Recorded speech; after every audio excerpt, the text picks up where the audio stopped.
Let me talk to you for a minute about the dreaded phone call. Maybe that phone call you're about to make, you're going to make sometime today. You know, the kind when you have technical support or disputed charge or something like that, and you dial that number, and the first thing you get is this voice that says, "For English, press 1. For any other language, press 2 or whatever."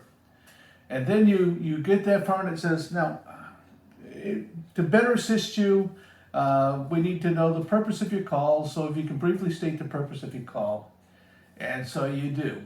And then it says, if you want help with this, press 1. If you want help with that, press 2.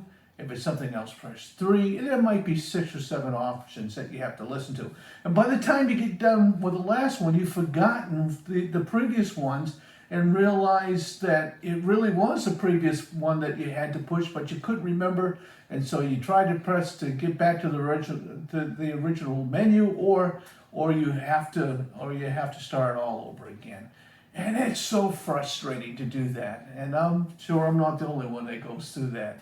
But I want to talk to you about a line that you never have trouble with, and that is the ability to talk with God.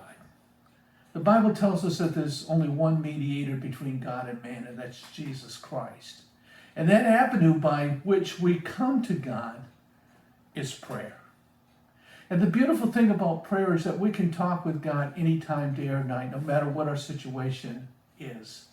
Whether it's something good or joyful that we're sharing with our Creator, our Heavenly Father, and giving Him praise and thanks, or if we're in the deep valley of despair, and we can hardly pick up one foot and put it in front of the other. We're so discouraged and distraught.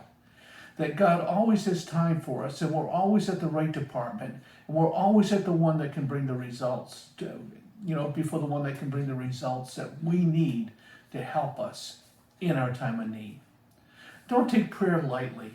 It's one of the great gifts that God has given to us, the ability to talk with Him, and that Christ paid the price for us to have access to the Father at any time. Take the time to spend with Him. And the beautiful thing about prayer too, it doesn't matter what you're doing or how big the crowd is or how silent it is, God can still hear you. You don't have to be in a particular position to talk to God. You can have your eyes open, your eyes closed. Matter of fact, one of the funny things that happened many years ago, I was on 95 heading south, and I was listening to this pastor talking, doing a lesson on prayer.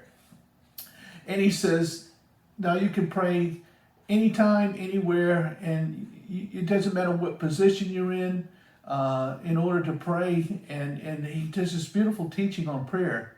And then at the end of it, he says, now, let's bow our heads and close our eyes. And I'm driving. And I look at the radio, and I look at the radio.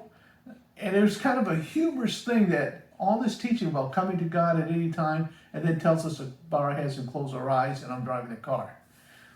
But even driving the car, some of my neatest prayer times have been on long journeys by myself, traveling for hours and not having the radio or any other distractions on, and using that time just to spend with God and going through a prayer list of people that I have concerns for, or seeking God's direction and things that I need to be doing. What a beautiful thing it is that God has done for us, to be able to come directly to Him, the Creator of the universe, the Creator of your life, anytime, day or night. Love God, love others, change the world.